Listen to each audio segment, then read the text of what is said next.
Hello, hello, hello, everybody. It is your baby boomer, Kitty Lane, from the peninsula in Virginia. I caught it. How is everyone today? I am so happy to see y'all. I'm so happy to be here. I really, really am. So here we are on this December 18th, Thursday. So happy to be here. So proud to be here. And first of all, I want to say thank you to everybody for being here. I did not go check my sub numbers or my viewing hours today. I said that I was going to let it be a surprise to me on tomorrow. I'm going to try to stay away from it today, just so it can be a surprise for me tomorrow. Oh boy, let me give us some light. See if that's better for us. Okay, there we are. And we have light. And if you notice, we don't have a lot of stuff around me. No, we don't. And y'all, the hair is laid. The hair is all the way laid. Thanks to my baby. She be looking out for her mama. She really does. So, with not knowing all of our numbers, we will move right on along to today's scale of how do we feel today, Kitty? Kitty feels fabulous. Absolutely. I feel really, really good today, guys. I think waking up in the morning and before I even put my feet on the ground, I do stretches. And I've only been doing that now for a little over a week. And I think it really, really, really helps. What started that was the fall and not wanting to be stiff when I got up. And after a few days of falling, I was in a lot of pain and it scared me. So I started, like I said, as soon as I don't even get out of bed, as soon as I sit up, I start stretching immediately. I make sure I get the hips, the legs, the back, the neck, the arms, everything. I make sure I do crunches or what I call I think my son said that they were reverse planks. Forgive me, my mouth is real juicy today. I apologize. But he said that they're reduced planks where I do like a combination of a crunch and the leg lifts at the same time. And I just hold it for as long as I can. My core is pretty good. So I'm so thankful for that.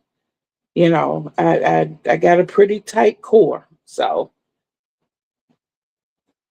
that alleviates me having a lot of back issues and things like that that I could have at this point in my life. It's not that I'm not looking at y'all and not noticing you all. I am. I got word that someone I wanted to make something for was actually at work today. And I only got that information a short while ago.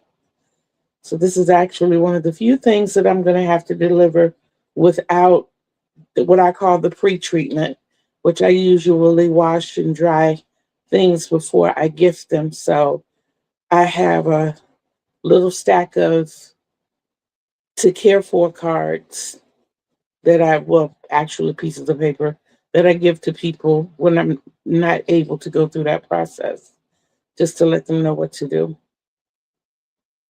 So it is going to be I haven't decided if it's going to be a beanie or a hat.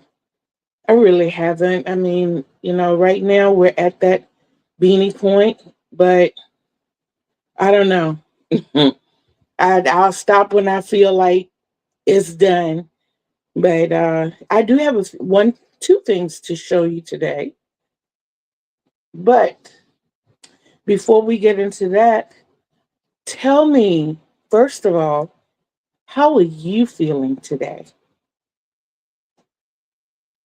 And of course, I always want to know what's in your cup. And not only what's in your cup, what's on your hook, what's on your needles, what's in your hands. Keep it clean. But what are we working on today? I really, really, really need to know that I'm not alone. Oh, y'all. Okay, let me tell you. Let me tell you. Let me tell you.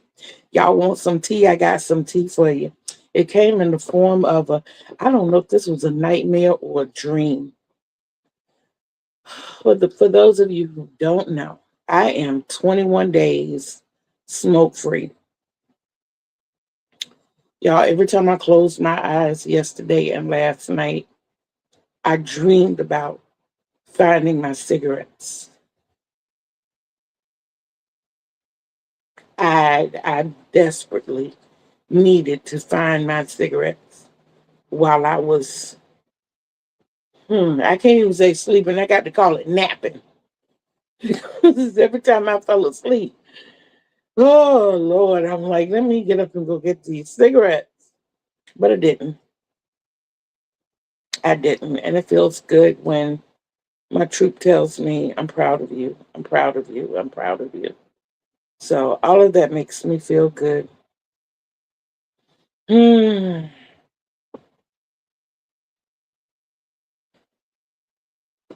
Hey, sis. Okay, I won't push. Water is in my cup, and the turtleneck hoodie is on my hook. Cool, cool. We're gonna get to the days where we feel good. I know you are, sis. I know you are, and I thank you for that. I do. I do. I really do. And I don't know if the dream is the desire to have a cigarette or the the fact that I don't want to disappoint y'all when these 60 days are over. But I kind of feel like if my stress level is still where it is, hmm. Because the beauty in all of this, guys, like I said, for a lot of you who don't know, I have a procedure coming up on the 29th of this month where I will have about a third to half of my toenail removed. And because of all the small capillaries and veins down in your toes, um, the ingredients, the inhibition, the all of that stuff that you take in with smoking can cut off the blood supply to those capillaries, and it can decrease or even eliminate the possibilities of healing. I want it to heal, and I want it to heal properly. I don't want it to go in, I don't want to go into it without the proper blood flow. And I want it to heal after I have the procedure. So I had to be 30 days clean of cigarette smoke prior to and 30 days after so it could heal. So that's why I need the 60 days. And it's been, and it's not a problem per se, because there are times that I don't like the taste of cigarette smoke and I won't smoke. That time has lasted up to 5 years at three different points in my life, three or four different points in my life. And then there are the times that I've quit for 3 years, for 2 years, for a year, for several months. So I have to say, of my smoking life, I have spent more time not smoking than I've spent smoking. And very rarely have I gotten up to more than a half pack a day. I would say maybe in my late 20s, I got up to maybe a pack a day. But other than that, it's very sporadic. The only time I chain smoke is when I'm really stressed. But other than that, I'll it's like maybe every 3 to 4 hours if we're timing it.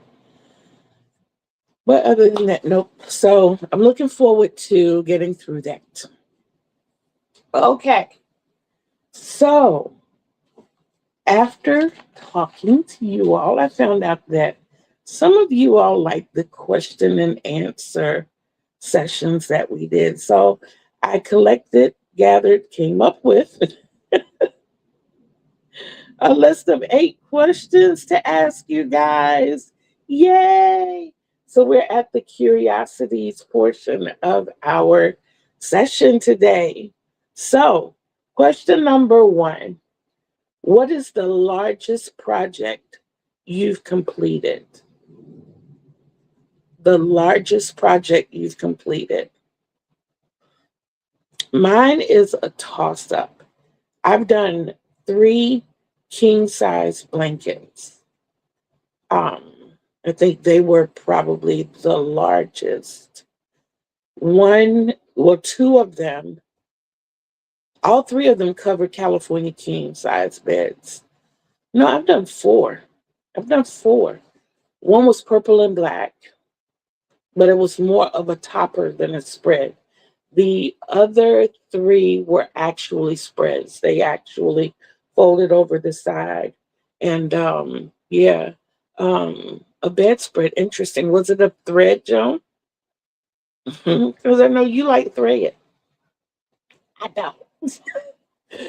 But my aunt is an AKA, and of course I did pink and green bedspreads for her. The first one that I did was Granny Squares on the top, and it had her name around the side, and I think hearts. The second one I did, even though it had Granny Squares at the top, I left a bevel in the top for her to insert her pillows. So it had attached like pillowcase to it. I made the skirt so that it contoured the bed and it wasn't, open on the end, so it wasn't no flat. It contoured. And I put her name around the skirt of the bed.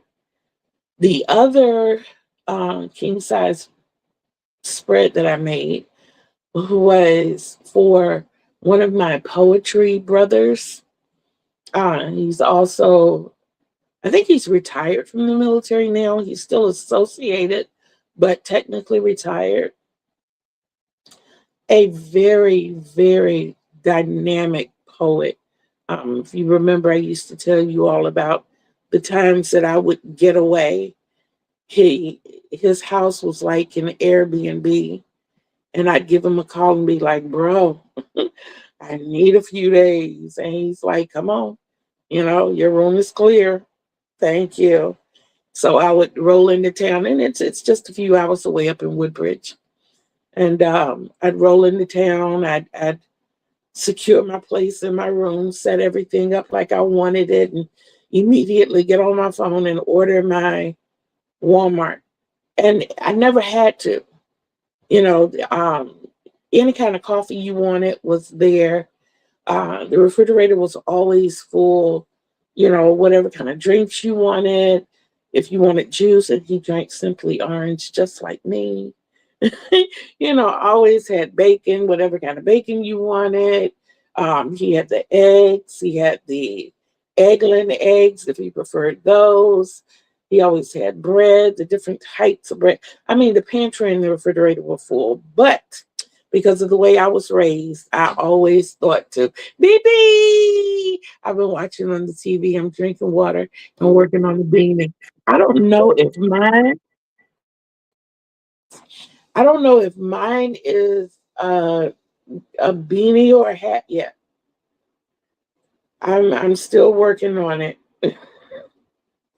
In hopes that it'll be finished by the time the live is done. But yeah, my hopes, well, because of the way I was raised, when you go to those types of establishments or you visit someone's home, even though they have everything for you, at least replace, what you did. And it makes it easier if you have to go back again, or for the next person who may not have it. So it has always been great going to his place and spending time, and he'd always turn it into a poetry session. So I got to do my second passion, which was perform poetry in front of my brother and fellow roommates. Yeah, so it was always fun. It was always fun. And when I get my car, when I get me another car, I'm gonna be going back. That sure am. Okay, so BB, what is the largest project you ever worked on? That was my first question. I'd love to know. Okay, my second question is, what is the smallest fiber you've ever worked? The smallest fiber. Mine was twine, very close to thread. Very, very close to thread. The Lydia, I think they call it thread. I call it string. I've worked with that. My mom was the head of the usher board, and they used to wear what we call doilies on their head. They're prayer cloths. But yeah, I used to make a lot of those. So I had to keep a lot of that on hand. That's mhm. Since you always know how to hush me up. It's too young making a cocoon cardigan. Oh, cool. That is so cool. I want to see it. I so want to see it. Y'all, one day I'm gonna learn how to take my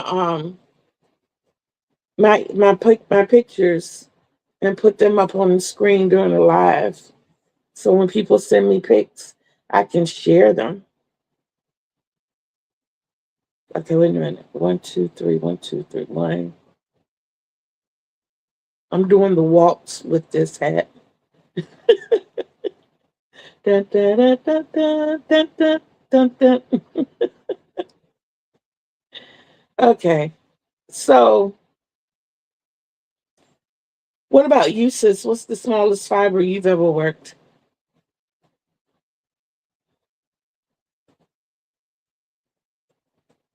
Okay. What was okay, here you go.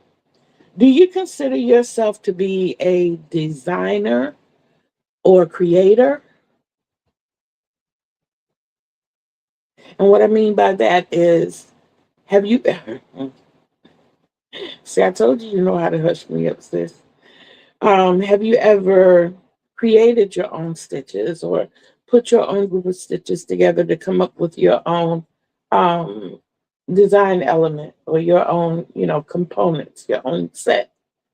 Have you ever done that? The largest project was the texture cap and throw. The pattern is by Mama Swift, and one of the yarn addict did the tutorial. Yes, that is absolutely beautiful as well. Most of those that I have done by Juan, Mama Swift, and Mikey of the Crochet Crowd, and even uh uh I know her name, Bag a Day, but most of those are. Hello, mother. How are you? I'm so glad you caught me too. But most of those things that I've done have been more like throws or small blankets, been along that size. I generally do spreads for full size and queen size beds. That's what I find myself missing, a poncho. But yeah, I did I'm losing my words and I apologize, but I did a shawl by her. And it was the simple seashell shawl. It was absolutely beautiful and it's humongous. I still have it. It is it's huge. I think she did hers with DK weight and I did mine with worsted weight. So the one that I have is absolutely humongous. I look like what they call them, the Mothman, when I wrap up in it. Only I'm cuter.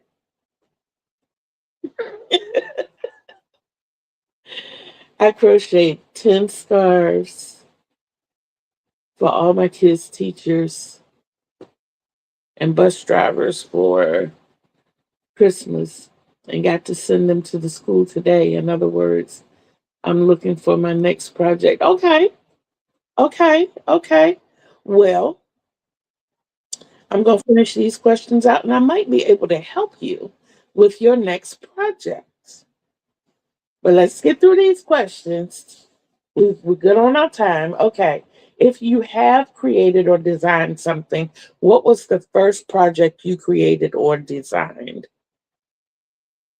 I personally can't read. No. I can. I was 18. I was 18 and I had just had my oldest daughter and I made us twin dresses following no pattern and um no tutorial. It was just picking up the yarn and they were done in off white, red heart, off white. And they were really cute. They were cute little sundresses. I was 18. I was cute. I was small and cute. Okay. So they were mini dresses too. They covered, you know, the question was, um, do you consider yourself a designer or creator? And if you do, what was the first project you ever designed or created? That was the question, BB. Okay. So if you have or if you haven't designed or created something, is there anything as a crafter that you would like to create or you would like to design? I'm sorry, I looked at the TV like I was talking to you all. I meant to look here. I need to talk to y'all. I got caught up in the TV, y'all. I got caught up in the TV. But yeah, is there anything? Okay, I have never designed anything yet. Okay. Well, is there anything that you would like to design? Is there anything out here that you thought of that you'd be like, I wonder if I could make that with no pattern, no, prior design element, creating my own. Like, for instance, last year I did this, which is a water bottle holder.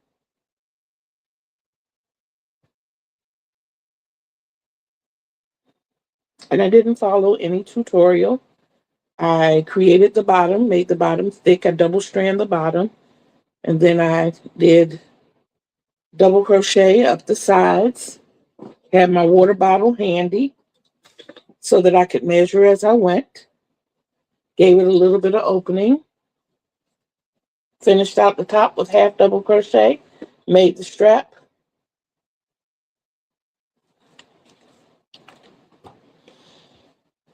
And what I wanted to say along with that is that lots of us have that potential and we don't follow through with it because we think we have to follow what someone else does or we have to follow someone else's plans. Sometimes it's in us to do that. So I challenge you to challenge yourself to venture out, to create something, even if it's just a little coaster.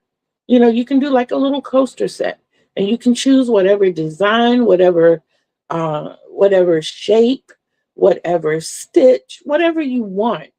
Just challenge yourself to do something like that. Lots of times I'll take little things like this jar, especially when I get burnt out and I can't decide what I want to do. Case in point, my hook holder. My hook holder is a peanut can. This was my planner's peanut can. And the first thing I did was took regular white paper and went around it and taped it to it. And I called it a can of hooks. And then sitting here one day, I was like, I don't want it to be just white. So I created the little holder for it. I just made my circle at the bottom, came up the sides using single crochet. I triple stranded, and that's how I came up with this. So lots of times we can create things, and it doesn't have to be complicated. We can take something that we've normally made, like a granny square, and instead of just making another granny square, we can challenge ourselves to make a double strand granny square. Make a triple strand granny square, or make a granny square with no holes. I'm here listening. Cool, that's fine. But just challenge yourself to do something. I felt like I dropped a little piece of coconut oil. Okay, so do you prefer patterns, graphs, tutorials, or orally spoken patterns?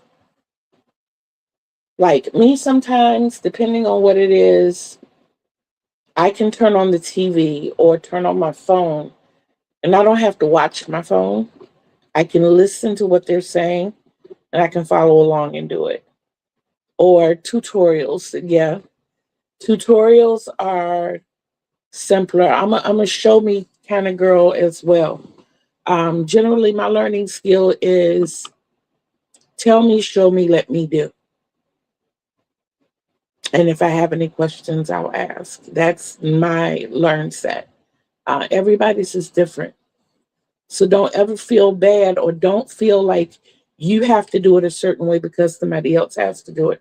Part of the reason for asking that question is because some people here talk of patterns so much, they think that's the only way you can do it. No, no, no, no, no, no, no. They have written patterns, they have graphs, you have tutorials where you can watch somebody else do it, and you can also listen to someone talk you through it. You take crochet creators like Marsha, Blind Stitches. She Her condition is in the title of her name. She is blind. So we have to talk her through it, you know? And that's her learn set. That's part of her learn set. Okay. So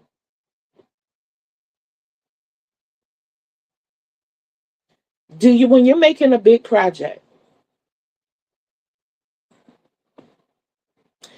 and not maybe not necessarily huge. Let's say anything from a lap throw and bigger. Do you prefer quick and easy or slow and steady?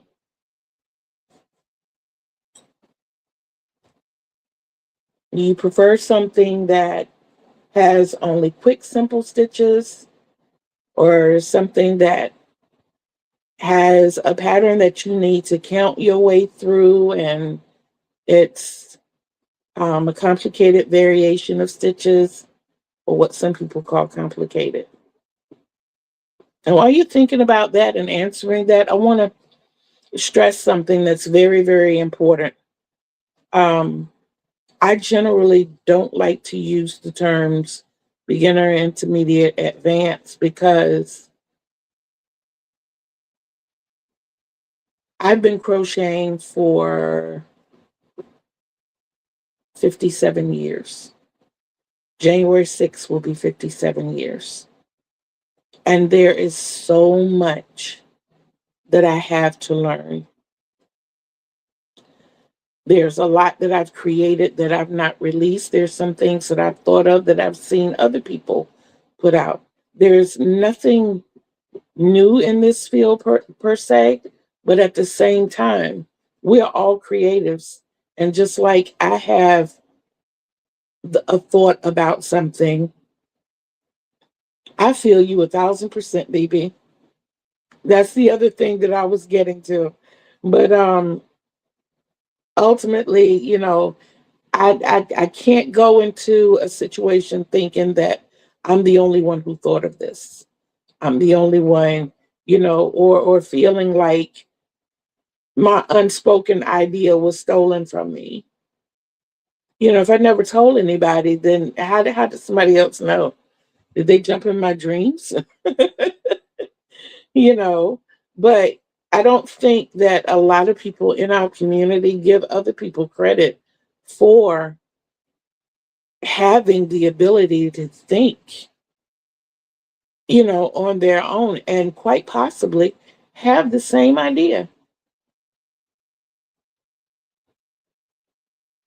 I think it's more of a sharing community than it's treated like. Um, it was something I said I wanted to talk about. Oh, yeah, how we feel that day. Both. That plays a lot into it as well. Because if, like today, I woke up in the mindset I wanted slow and easy. I wanted slow and steady. And oh my God, the segues are so pretty, so perfect today. Um, I got stuck with quick and easy. I am working on a hat. The young lady I wanted to make a hat for is actually at work today. And I want to, when this lab is over, rush this over to her before she gets off work. So I got put into a quick and easy. Now along with this, and it didn't have to be, but at the time I was told I was preparing my notes for today. And I was probably about up in here. So I still got a chance to write the notes out, get the hair laid. Yes, I'm so proud of the hair. Y'all, when my daughter does my ponytails, look at my ponytail. You see how tight that is? It's not going anywhere. Yes, it's not going anywhere. Nowhere. But like I was saying, with all of that, I had to get this hat done so that I could get it over to the young lady. I think I'm satisfied with where it is now. So I can add this one final round to it. And as I tell you about the round, I can tell you fast and easy versus slow and steady. Now, what exactly do we mean by fast and easy? Is this necessarily fast and easy if I got 10 of them? No. But the stitches that I'm using are very basic. I started out the first round single crochet, second round half double, third round double. I repeated that sequence and then I changed up. Once I got past the crown, it was two double crochet, half double crochet. I did that 3 times. And now I am finishing it out with a round of single crochet. It's enough that she can have a little bit of a turn up if she wants, but she definitely has enough to cover her ears. And that's basically what I was looking for her. She's very sweet. She's very quiet young lady who works the front end. And I wanted to get that to her. So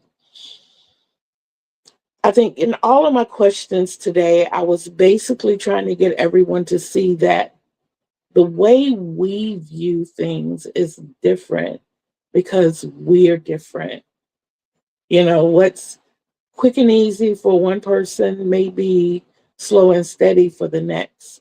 Please don't get yourself caught up in how quickly or how slowly you crochet. That's not your final goal, how quick or how slow you can do it. Not even if it's your business, because ultimately you want to produce the best quality that you can. And if that's slow and steady, by all means, please go slow and steady.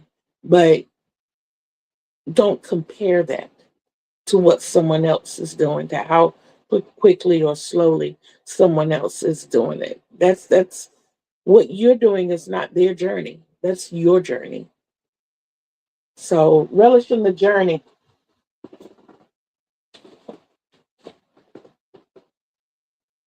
Okay. So here we are once again with the missing scissors. I am so glad I learned to keep an extra pair on hand. Yes. And I put them back. I'm good. Okay, guys. Now, what I had to show you, and like I said, was a perfect segue. Okay, so I am a designer. I'm a creator. I'm a slow crocheter. I already accept that if I work fast, my hand starts hurting slow and steady once the race. Absolutely. Hopefully they didn't go on vacation too. Ah, I know. Okay, guys, I'm excited about this because one of my secret passions is creating mandalas. And I have been on a quest to create something that doesn't exist, and that is the perfect mandala. Um, this is not it. But when I created this last night, between waking up and going back to sleep, I couldn't stay awake yesterday. Excuse me. But between waking up and going back to sleep, I created this, y'all.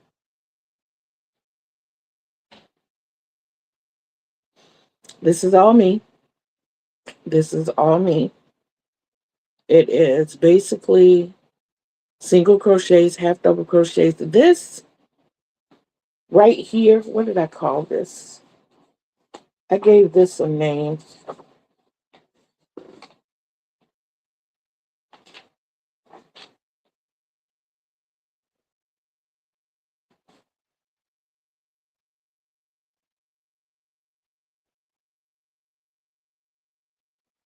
Oh my goodness, what did I call it? Oh, I called it a drop puff stitch. Okay, I am going to do a tutorial for this. That's why I need to hurry up and get the hat over there. And I need to go to Aldi's and pick up the juice for my daughter and the kids. And then I'm coming back home and I'm going to work on doing the tutorial for this. It'll be a whole separate video. So this right here is my little circle. I don't know what to call it yet. I'm working on that. But in the meantime, I wanted to see how to either make it bigger or to join it with other items. So I did two more and I joined them. And I know that putting these together, guys, would definitely be a join as you go project. It is so easy to join them. It's just like the as you go joining with the granny square.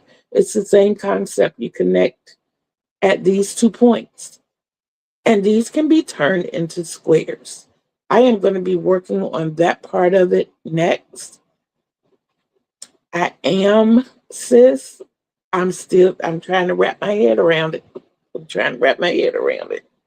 But this right here, when I did this last night, I measured the squares. The squares measure right at 7 inches.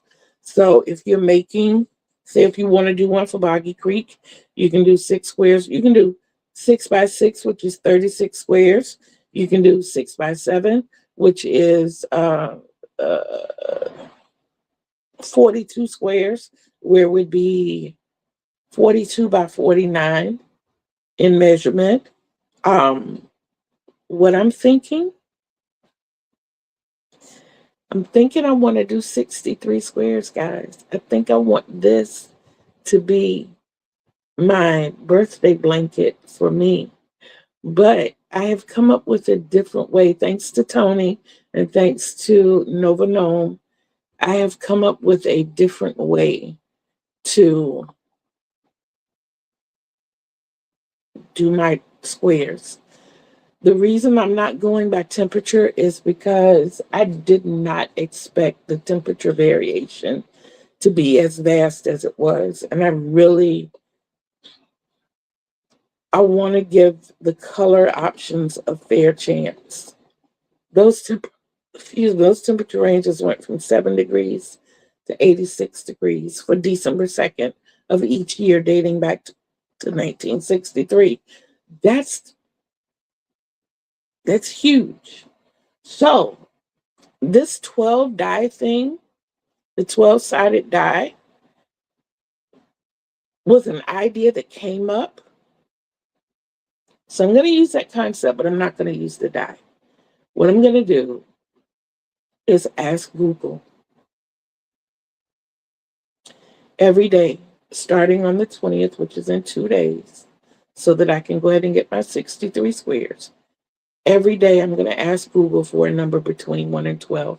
I'm going to pick my colors so that I will have my 12 colors. And I'm going to ask Google for a number 1 through 12. And whatever the number comes up to be that corresponds with whatever color it is where my colors are going to be. And I'm going to do the 1, 2, 3, all the way down until I have 7 across and 9 down. That's my 63 squares. And then I'm going to border it, of course. Don't know how I'm going to border it yet, but that's what I'm going to have. So I'm excited about that. I am. That was one of the things I wanted to show you.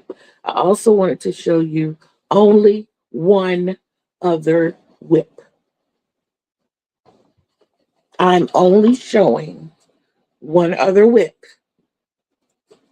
And it's because it only took me like 3 days to get as far as I got on that. My grandson is excited about his sweater. So right now, it is a completed vest. He has tried it on. It fits. And we have just about gotten done with the sleeves. We have the sleeves up to this point. We need to finish all of this up top of the sleeves, but we got 2 of them. So we're doing good. We're doing good with the sweater. Yesterday, like I said, I was finding it hard to stay awake. So that's how this came to be. Every time I woke up, I put a different element in it. And when I finally woke up and looked at it, which was about 1 o'clock this morning, I was like, oh, that is beautiful. I can't take it any further. And then, of course, being a creator, what you have to do is recreate what you did to make sure that you understand it, which is all a part in why I wrote it down, because the first one I recreated came solely off looking at this. And then I'm not going to answer that, sis, because we already talked about that. Told you that was not going to happen. I'm just not working on it right now. And then I did this one based on me writing it down, because I am also challenging myself in learning how to write patterns. I'm not a pattern writer. I can tell people how to do it. I can show people how to do it, but I'm learning to write patterns. Now, we've gotten to the other fun part. I never did tell y'all what I was sipping on, did I? I have 10 ounces of espresso, 10 ounces of Italian dark roast. So 20 ounces of coffee. I have 18 ounces of caramel macchiato. So that is my coffee. I did not use the salt and the vanilla. Needed the bite. It's still piping hot. Usually I heat just my creamer on the stove. The coffee itself comes straight from the Keurig, but being that I run two different pods of coffee, what I've been doing lately is taking that first cup and pouring it in with the creamer and letting it all cook and blend on the stove. And then I take that second cup and pour in here and pour the hot stuff, the real hot stuff on top of it. So it stays hot longer. And it's a lot hotter. And thank you, sis. I appreciate you. I've also completed one bottle of water. This is my second. And I had a bottle of watered down Kool-Aid. I knew that I was going to be taking on a lot of sugar with my coffee and the creamer. Every now and then, y'all, I have a taste. I have a real serious sweet tooth. My breakfast this morning could tell you that my breakfast was a Mr. Feastable candy bar. Yeah. So when I have those sweet teeth, when I have those sweet tooth moments, I have to satisfy that urge. And like I said, thank you, sis. But I do want to talk about creator designer burnout versus crochet slash crafter burnout. Okay, what is the difference? A crochet or a crafter is a person who actually does the project. They either follow a tutorial, a pattern, or an orator, or something along those lines, a graph, a grid. But they have something that directs them. When you put a puzzle together, you have the big picture that you can follow. There are a lot of things that you do as being a crafter or a creator. Whereas a crafter, a creator or a designer is one who comes up with their own. They're not following someone else's pattern. They're not following someone else's guidelines, someone else's picture. They may use those things as inspiration, but they're not, sticking to them, and they're not just like right on it. Okay, I have to put a single crochet here, followed by four double crochets, and then I have to do the crab stitch back to the beginning just to go back over it. That may be in the pattern or the instructions, but the creator is that person that says, okay, I'm going to create this popcorn and I'm going to put a puff stitch in the middle of it and make it look like a baby in a bundle, which is one of the stitches that I created. But yes, that's the difference between, just being a crafter and being a creator. What causes the burnout, or what's the difference in the burnout styles? When you become burnout as far as crocheting, generally the thought of it will make you sick. You are growing. I'm so looking forward to see. Thank you, sis. Thank you so much. Um, when you are a crafter, lots of times you'll look at that craft and it will literally make you sick. Or it'll, anxiety. Sometimes you'll even go through as much as being physically sick. You just can't fathom the idea of even touching it. Sometimes we can manifest actual like skin disorders because our mental goes to a place that we will throw off the pH in our bodies, that when we touch the fiber, it will irritate us because we are literally burnt out. We in the crochet world call it losing our crojo. And we all know how frustrating that can be when it happens. It can be extremely frustrating. When you burn out as a creator or designer, it's a little opposite. It's a little bit opposite. Everything that you see becomes inspiration to create something. When you look at TV, you're like, oh, I can make a better TV stand. Oh, I could do this. Oh, I could do that. Oh, I can make a cozy for this cup. Oh, I could do something better for this Christmas tree. And I'm looking around my room and I'm just saying, things that go through my mind when you don't realize you're burnt out at this point. You just think that you're being overly creative. You're burnt out.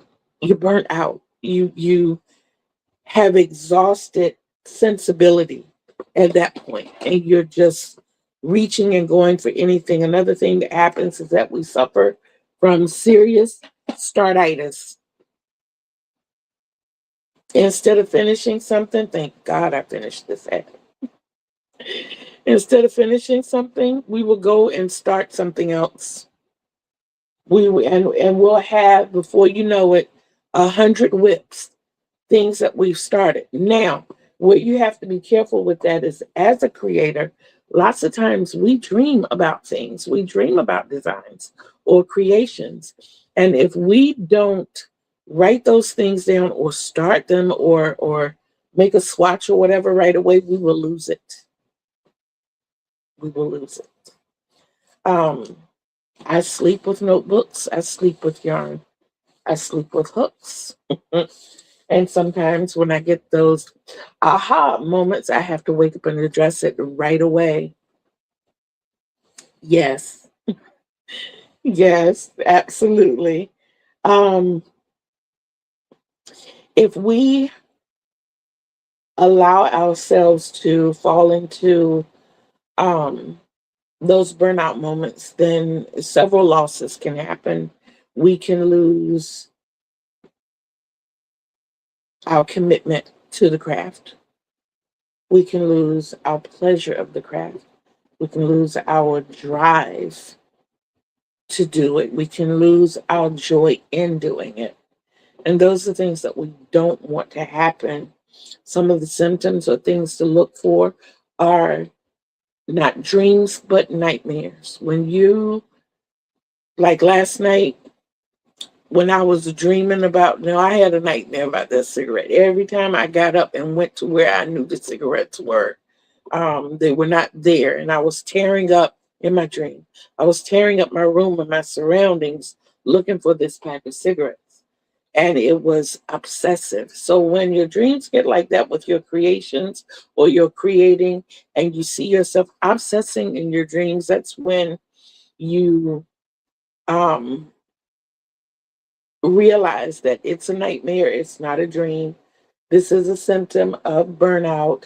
Um, when it becomes, for a designer or a creator, when it becomes the narrative of your conversation, when you are always talking about designing and creating, no matter what it is, a crocheter or a knitting, every conversation you have with people comes back to your crocheting and knitting. We're coming next to how we can regain it. Um, or when you become obsessed, when your obsession, that narrative or the obsession of this item leads to abandonment. When you go straight from, yes, I crochet this, I do that, I knit this, I knit that, I make this, I do that and the other, and the conversation is about what books have you read, but all you talked about is your crocheting. And then the next week, you don't want to see knitting needles, you don't want to see tapestry tools, you don't want to see anything.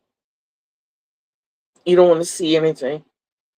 You want to sleep. You want to get away from it. You want to. That's another symptom. High levels of anxiety and high levels of irritability. When people suggest things to you about your craft, you can get real moody and irritable and see it as them being pushy when they're not. But how do you get past it? Take a break. That's the very first thing you can do. Take a break. Put it down. Put it down. Only you can control how long. If it's a business or you're under a time restraint, then give yourself a certain amount of hours a day. I'm only going to put 4 hours toward this a day. For my mental health, I'm not going to push myself further than that.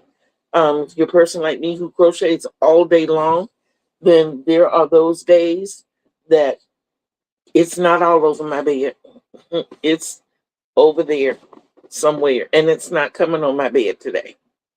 I will get to enjoy my bed, all of my bed, except the little bits and pieces that I have, all day.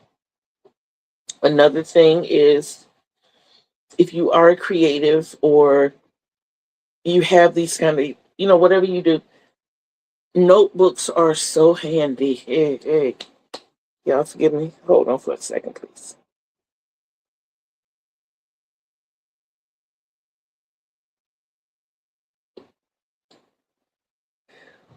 Mm.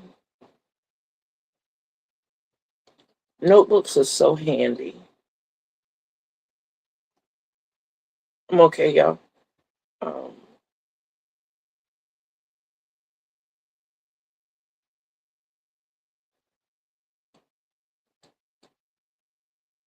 it's a little bit of a miscommunication between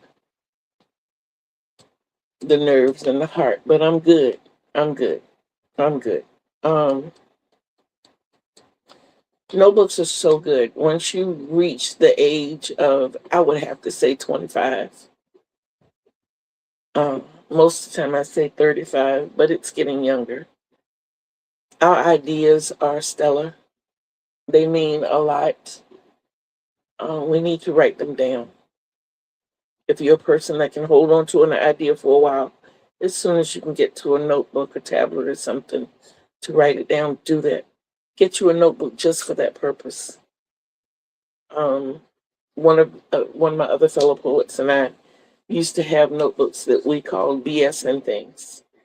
And being that both of us were poets, we'd have lines that we came up with that were like crushing lines. So just pick up the notebook, open it, and write it anywhere in the notebook.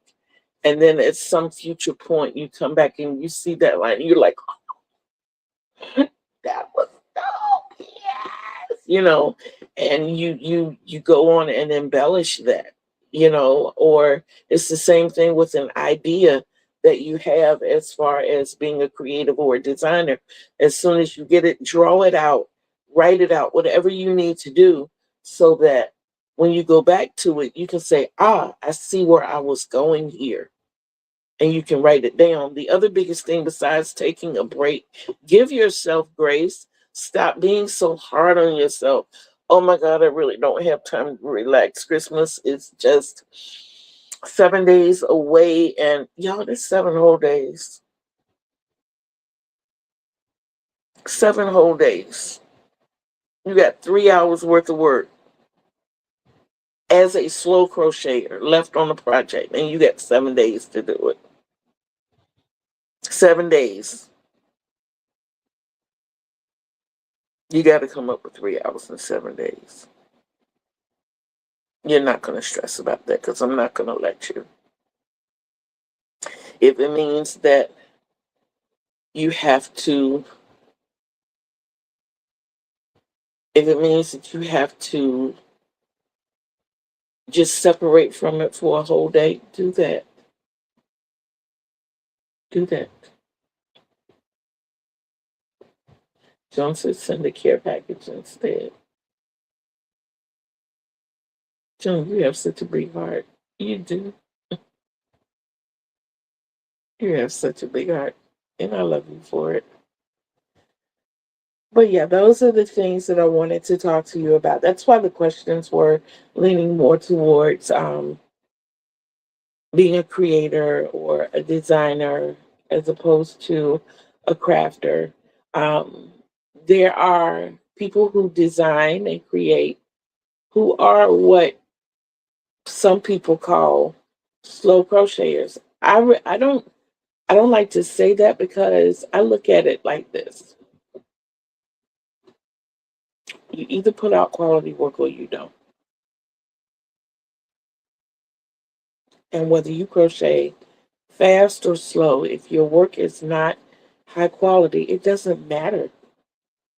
If I spend 2 months making a blanket and it's full of mistakes, skip stitches, the border is wonky, I've not taking the time to go back and frog and fix things, then that's a poor quality item.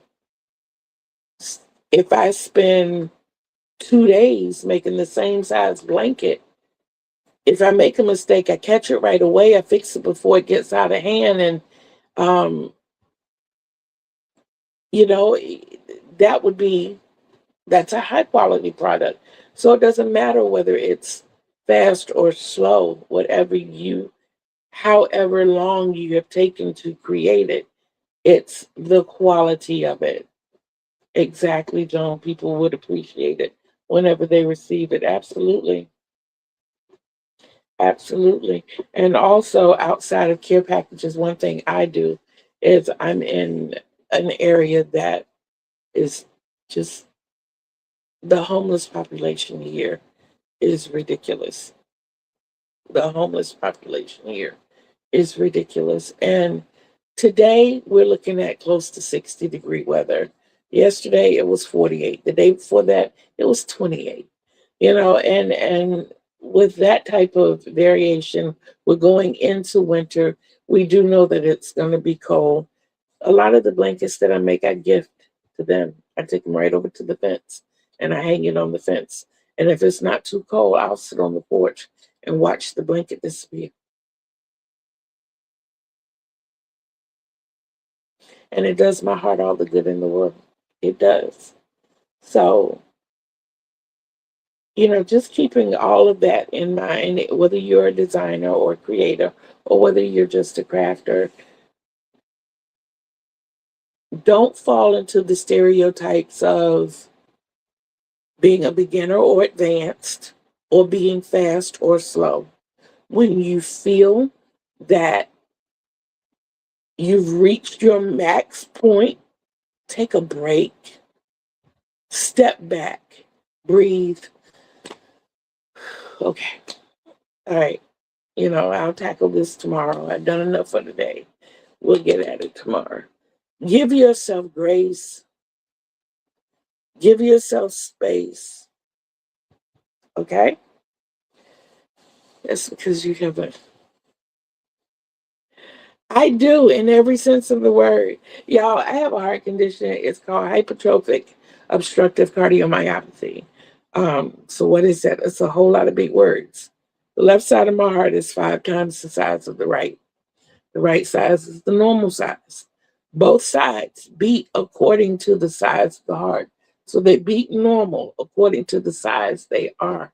The left side is the arterial side, of course, where everything comes in and it's pumping blood into the right side. Well, the right side doesn't have the capacity to receive as much as the left side is giving.